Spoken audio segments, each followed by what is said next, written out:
vitamin D dan perannya dalam menjaga kesehatan secara optimal sehari-hari ya.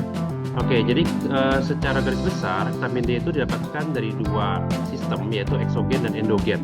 Eksogen adalah dari luar, endogen dari dalam. Nah, secara eksogen banyak sekali pasien saya tanya, dok, gimana sih cara dapetin vitamin D dari makanan? Ya, nah sumbernya apa saja? Nah ini jawabannya ya. Jadi secara eksogen dari luar itu kita bisa dapatkan dari hormon seko atau neurosteroid, kemudian juga vitamin laut dan lemak ya. Dan sumber vitamin D yang ada beberapa namun tidak banyak, ada di tumbuhan dan hewan, sintesa dari kulit ya, kemudian juga dari suplemen tentunya ya, seperti yang dimiliki oleh Imeco. Nah, ini kita bisa lihat di sisi yang kanan ada susu sapi, susu formula fortifikasi ya, jus buah, mentega, margarin, yogurt, keju, tofu, jamur ya. Ini kita lihat beberapa ada seafood dan juga probiotik. Nah, memang ada kandungannya beberapa, termasuk juga kita bisa melihat di sini ya, dengan kandungan yang cukup lumayan, yaitu di salmon atau makarel matang, itu sampai 345 sampai 390 per 100 gram. Bahkan cod liver oil, minyak hati ikan cod, itu juga lumayan ya, sampai 1360 IU per sendok makan.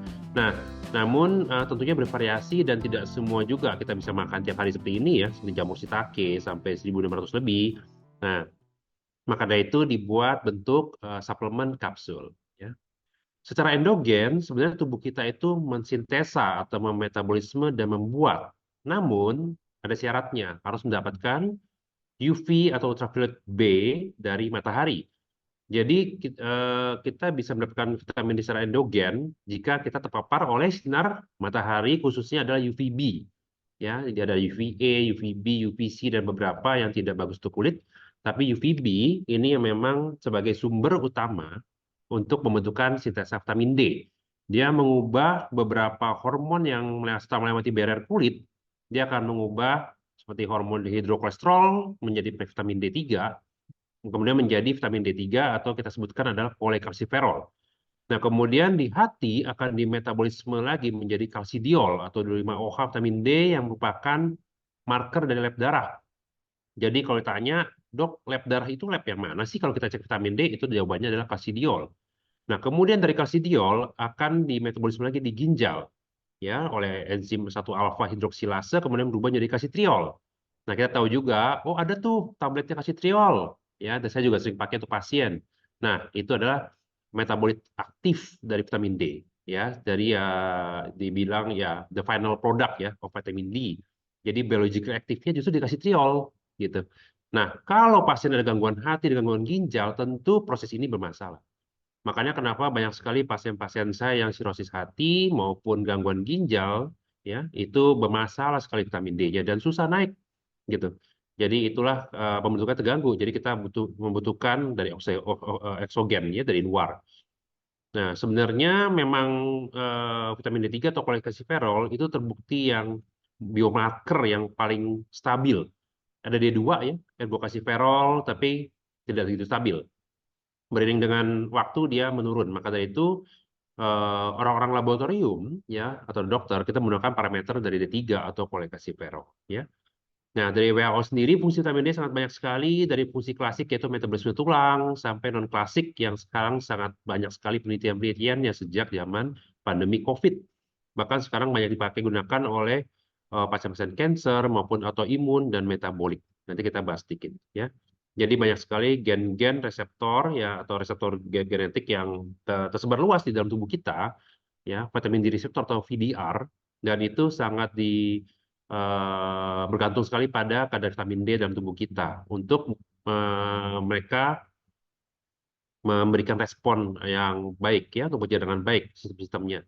Nah ini tadi ya, jadi vitamin D untuk bisa ternyata berperan di dalam cancer, skin ya, cardiovascular event, otot, reproduction, paru, dan juga beberapa imun sistem. Nah defisiensi vitamin D kita sudah tahu bahwa sering sekali terjadi pada anak-anak, ibu hamil, ya kemudian usia-usia produktif, bahkan yang lebih juga pada orang tua. Nah, tapi uniknya di sini ya, yang cukup mengagetkan dari hasil-hasil penelitian yang ada di beberapa jurnal, ternyata yang paling tinggi adalah anak-anak. Usia 2-12 tahun ternyata 94% itu vitamin D defisiensi, ya, di mana mereka masa pertumbuhan. Nah, padahal kalau kita pikir, oh ini mah yang kurang vitamin D mah orang tua lah. Ya namanya udah tua, jatuh dikit juga patah, ya kerjaannya udah tulang terus. Ternyata tidak. Ternyata anak-anak usia 12 tahun justru lebih banyak kejadian. Aduh, sangat sedih sekali saya baca ini ya. Nah, jadi, tapi inilah fakta yang tidak bisa kita pungkiri. Nah, faktor yang mempengaruhinya sangat banyak sekali. Tentunya genetik tidak terpisah. Namun ada faktor usia, warna kulit, jenis kelamin, lingkungan, chronic disease, ya, metabolisme, dan juga lifestyle. Nah, penyebabnya banyak yang berhubungan ya. Kenapa vitamin D kok rendah dalam tubuh? Ya, tadi yang saya sebutkan. Contohnya setidaknya ada gangguan hati dan ginjal. Namun beberapa infeksi kronik maupun metabolisme seperti diabetes mellitus ya ataupun kurangnya paparan sinar matahari itu juga mengganggu sintesa vitamin D. Nah, ini adalah range-nya, defisiensi di bawah 20, insufisiensi di bawah 30, sufisiensi 30 ya. Nah, setidaknya 30 angkanya.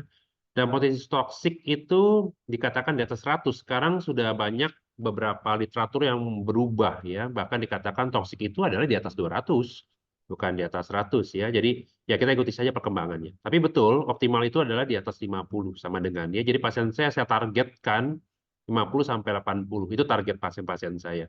Ya, dan mereka setelah dinaikkan sangat berbeda sekali untuk profil ininya ya, performance-nya sangat beda sekali ya. Nah, ini beberapa penyakit yang dihubungkan dengan kondisi vitamin D yang kurang, seperti Alzheimer, breast cancer, beberapa cancer ya, penyakit jantung, COVID pada zamannya, kemudian juga diabetes dan hipertensi dan metabolik ya. Ternyata memang optimalnya sebaiknya memang rata-rata di atas 30 ya, bahkan di atas 50 atau 60 seperti yang anjuran-anjuran dari evidence-nya ya. Nah, studi klinisnya banyak sekali, tetapi memang gangguan vitamin D itu mengganggu imunitas. Dalam hari ini juga imunitas terhadap paru-paru, yang di mana pada zaman COVID kita tahu semua, pasien-pasien yang saya rawat saja ya, itu kita berikan vitamin D-nya dosis tinggi, bahkan sampai 10.000, bahkan lebih ya, per day, per hari. Ya, 10.000 per hari ya. Dan ya, untuk meningkatkan imunitasnya dan juga survival-nya ya. Termasuk juga influenza, ya itu secara meta-analisis dari beberapa jurnal, banyak sekali jurnal itu ya, kita bisa lihat dari 2017 sampai 2021 ya. Nah, itu suplementasi vitamin D mengurangi risiko infeksi influenza. Sekarang banyak banget ya yang lagi flu-flu. Ya, jadi ya ya sebaiknya kita konsumsi lah ini ya dengan adekuat supaya terhindar dari penyakit-penyakit yang kronis. Kemudian juga risiko ISPA menurun sampai 70% dari meta-analisis 10.000 lebih subjek, hampir 11.000 ya. Dan Cochrane Library ini juga sama ya, ini bahkan lebih lebih termasuk yang data-data analisis yang sangat adekuat ya, sangat penting sekali. Dikatakan bahwa 84% pasien asma ada defisiensi, tetapi setelah diberikan suplementasi vitamin D, mereka terkontrol ya dengan lebih baik ya, tentunya dengan obat-obatan yang memang untuk menjaga juga. Jadi sebagai suplementasi bukan pengganti ya. Nah, ini juga pada pasien-pasien dengan TBC ya, cepat sekali konversinya menjadi negatif, BTA-nya, sputum ya, dikatakan, dan juga tingkat keparahannya. Jadi pasien-pasien TBC saya ini banyak sekali ya, dari dokter paru ternyata diabetes. Nah, kemudian saya cek vitamin D-nya sangat rendah. Jadi diabetesnya bikin udah memang rendah, ditambah lagi pasien TBC rendah ya, jadi double-double ya. Jadi pasien TBC kalau misalnya kita ketemu jangan lupa cek gula. Itu rata-rata diabetes ya, rata-rata. Nah, ini juga sama pada cancer. Sebenarnya sudah lama sih vitamin D kita tahu bahwa dia memiliki potensi anti cancer ya, atau untuk memperbaiki mencegah cancer risikonya, serta pada pasien-pasien kemoterapi juga mereka sangat baik sekali ya. Namun ini ada studinya dan dikatakan juga mencegah perkembangan menjadi advanced cancer ya. Nah, di samping terapi utamanya tentunya. Nah, suplementasinya pada pasien cancer dikatakan di sini studinya adalah 4.000 IU per day ya. Rata-rata kita pakai 5.000 sih, rata-rata ya. Nah, ini juga sama, kanker payudara menurun kurang lebih 82% risikonya pada kadar vitamin D yang di atas 60. Ini juga studi semua ya. Jadi dalam studi observasinya 2018 ya, masuk dalam jurnal. Ini juga sama kurang lebih pada pasien lung cancer ya. Jadi banyak sekali tipe-tipe cancer, tapi kelihatannya semuanya menunjukkan hasil yang positif. Ini yang colorectal cancer ya, juga sama ya, menimbulkan hasil yang positif pada pemberian 2.000 sampai 4.000 IU per day. Nah, terakhir ini adalah kanker prostat ya.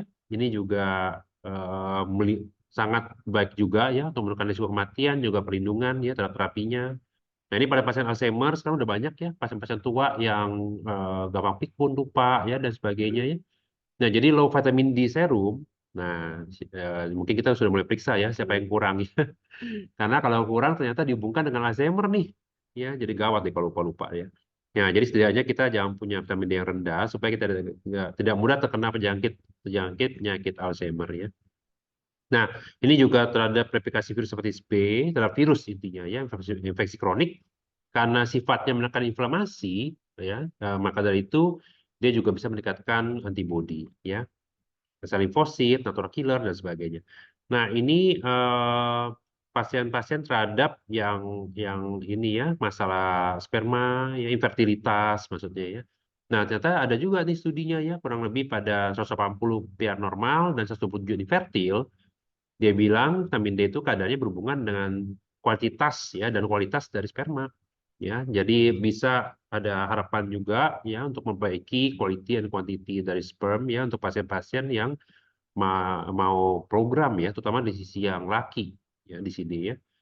Nah, ini dari bidang saya nih ACE ya, saya apa tuh masuk dalam dalam ininya organisasinya. American Society Clinical Practice Guidelines-nya dikatakan bahwa sesuai usia rata-rata pasien obes ya yang gemuk itu minimal 4.000 ya sampai 10.000 per day ya dan kita evaluasi ya paling lama 3 bulan atau 6 bulan. Nah, jadi ini ikatan dokter anak ya panduan klinisnya itu dosis hariannya rata-rata dikatakan range-nya antara 400 sampai 1.000 IU ya per day ya, tergantung ya kalau bayi ya lebih kecil, kalau mulai lebih usia-usia mulai naik ya tentu dosisnya lebih tinggi ya. Ya, ini contohnya ya. Jadi diperlukan dosis yang kurang lebih optimal ya rata-rata di 1.500 sampai 2.000 IU ya untuk anak-anak. Untuk usia yang lebih besar tentu bisa lebih besar ya. Nah, ini juga sama ya, kurang lebih tubuh kita membutuhkan vitamin D ya yang sesuai untuk dosis maintenance rata-rata di 2.000, 1.000 sampai 2.000 per hari ya. Banyak sih pasien di 5.000 ya rata-rata ya. Nah, bagaimana dengan toksikologinya? Apakah ada efek samping ya, kelebihan dosis, apa sih keracunan ya? Nah, dari data yang ada ya sejauh ini sih ya dikatakan tidak ada kasus yang sampai keracunan karena konsumsi vitamin D 10.000 IU per day. Kalau di luar itu ya mungkin ya, karena memang harus dimonitor. Tapi dari Badan POM sendiri dikatakan tentang safety-nya cukup luas ya. Jadi sampai 10.000 IU per day per hari tahun 2020 dikatakan aman ya. Namanya kan juga kita kan konsumsinya di bawah 10.000 rata-rata ya. Bahkan sampai 30.000 IU per hari tidak tercatat ya adanya toksisitas ya pada 15 studi klinis ya. Jadi cukup aman lah ya dengan dosis tinggi ya. Jadi nggak usah takut dengan 5.000 sampai 10.000 IU per day tidak gitu ada masalah khusus, cuma perlu monitoring ya. Dan tentunya pada pasien-pasien kondisi khusus seperti pasien ginjal dan sebagainya itu pelakuannya agak beda ya. Seperti pasien batu ginjal, hiperkalsiuria, kalsium tinggi atau hiperparathyroidism ya, nah, itu beda lagi tuh. Tapi ini kita bicara mengenai yang general, artinya yang tidak ada penyakit khusus ya. Nah, itu lebih range-nya lebih mudah lah ya. Jadi sebagai take home message-nya kita tahu semua bahwa vitamin D adalah hormon ya.